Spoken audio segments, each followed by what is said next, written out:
Salut à toi qui me regarde, on se retrouve aujourd'hui pour une nouvelle vidéo qui va concerner particulièrement les collégiens. Après la troisième, normalement tu vas passer en lycée général, en technologique ou en pro. Dans tous les cas, tu vas aller au lycée. Pour la plupart, on avait beaucoup d'appréhension sur ce qu'allaient être nos années lycée. À savoir si ça allait bien se passer, si on allait retrouver nos potes et surtout si on allait avoir le bac. Et au final, ça s'est avéré être pour moi et comme beaucoup d'autres, des années hyper cool de notre vie. Je suis Ellie de la chaîne Carré dans l'Axe et je vais te partager les 5 différences majeures entre le collège et le lycée.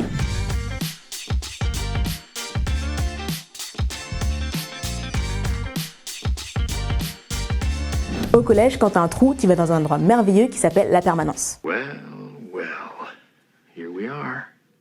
En effet, le collège il est responsable de toi et de tout ce qui peut t'arriver à partir du moment où t'as pas fini ta journée de cours. Au lycée, tu t'en doutes, c'est assez différent, puisque quand t'as ta carte sur toi, tu peux sortir quand tu veux, que ce soit à la récré ou pendant une heure de trou, en respectant bien sûr les horaires d'ouverture des grilles ou des portes de ton établissement. Et pour rentrer, c'est à peu près pareil. Donc si t'as envie de passer à la boulangerie entre 2 heures de cours, t'es tout à fait libre de le faire. Oh Valentin, le pas de campagne pas trop cuit, hein? Mais attention, le fait que tu sois assez libre ne veut pas dire que tu n'es pas encadré. Ça veut simplement dire qu'on te fait assez confiance pour te laisser sortir, mais pour que tu reviennes aux heures de cours. Donc si tu sèches ou que tu es absent, attends-toi à ce que tes parents reçoivent un petit SMS de la part du lycée. Je sais, c'est dur, mais c'est la vie. Si je commence par une différence aussi concrète, c'est pour te montrer qu'au lycée, on attend de toi que tu sois assez responsable. Ce qui nous amène à notre deuxième point.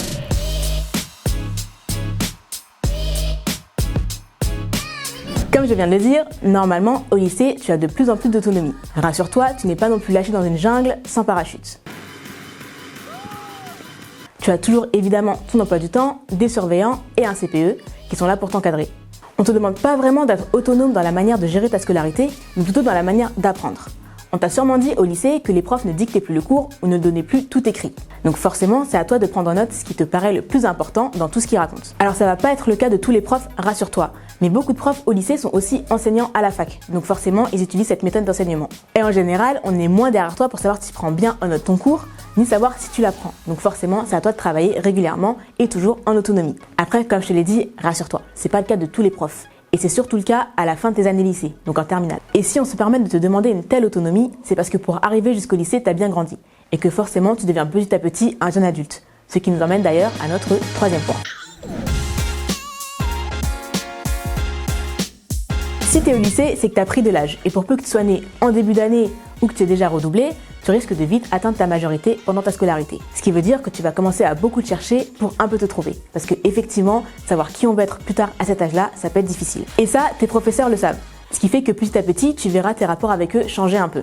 Et c'est d'autant plus vrai pour les surveillants qui le plus souvent sont des étudiants. Donc pour eux, le lycée c'était il n'y a pas si longtemps que ça. Bonjour, je suis Clément Mathieu, le nouveau surveillant. Donc surtout, n'hésite pas à leur parler et à leur demander conseil. Ça peut être très utile et profites-en vraiment pour leur poser des questions sur leur parcours et leur expérience.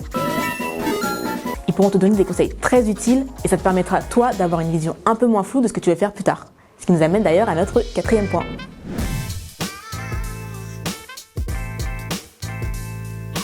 En effet, au lycée, s'il y a un mot que tu vas beaucoup entendre, c'est le mot orientation. Alors je sais, ça peut faire un peu peur. Mais au lycée, tu es censé avoir une petite idée de ce que tu veux faire plus tard, ou du moins de ce que tu ne veux pas faire. Rassure-toi, c'est extrêmement rare de savoir dès le lycée quel métier ou quelle carrière on va avoir. Parce que forcément, c'est un choix qui peut prendre plusieurs années, voire toute une vie. Mais quoi qu'il arrive, le lycée va t'aider à faire ce choix. Donc dès la seconde, tu auras un accompagnement pour qu'à la fin de l'année, tu puisses choisir 3 spécialités pour la première et que tu n'en gardes que 2 pour la terminale. Bien sûr, si tu veux avoir plus d'informations sur ces spécialités, je te mettrai un lien en barre d'infos. Encore une fois, j'insiste sur le fait que c'est tout à fait normal d'avoir des doutes et de ne toujours pas savoir ce que tu veux faire après le lycée. Et sache que tu as de nombreuses aides pour t'aider dans ton orientation. Déjà, cette chaîne YouTube, qui est top, donc abonne-toi. Mais surtout, tu as les stages, les salons d'orientation, les sites internet et des plateformes. Mais tu pourras surtout avoir des infos, comme je te l'ai dit, en posant plein de questions, que ce soit à tes profs, à tes parents et à tout autre adulte de ton entourage. Et dernière chose, ce n'est pas parce que tu auras choisi une spécialité comme les sciences économiques et sociales que tu pourras pas tenter l'informatique après le bac. Ça marche aussi dans l'autre sens. La nature du bac que tu vas passer ne va pas te bloquer dans le choix des études que tu vas faire après. D'ailleurs, ce bac, parlons-en.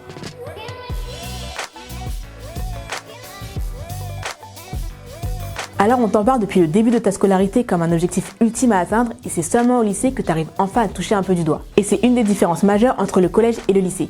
Parce qu'au lycée, tous les exercices et toutes les évaluations que tu vas faire te préparent à l'obtention du bac. Donc forcément, au lycée, tu vas beaucoup entendre parler du bac. Et franchement, c'est pas plus mal.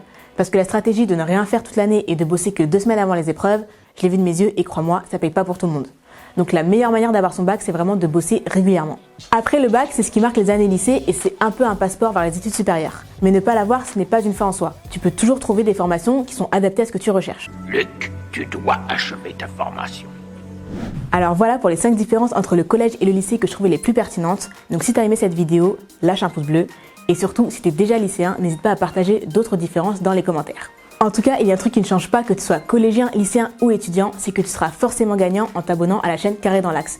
Déjà pour me retrouver, mais aussi pour suivre toutes nos vidéos et nos actualités. C'était Ellie, je te souhaite une bonne journée ou une bonne soirée et je te dis à la prochaine.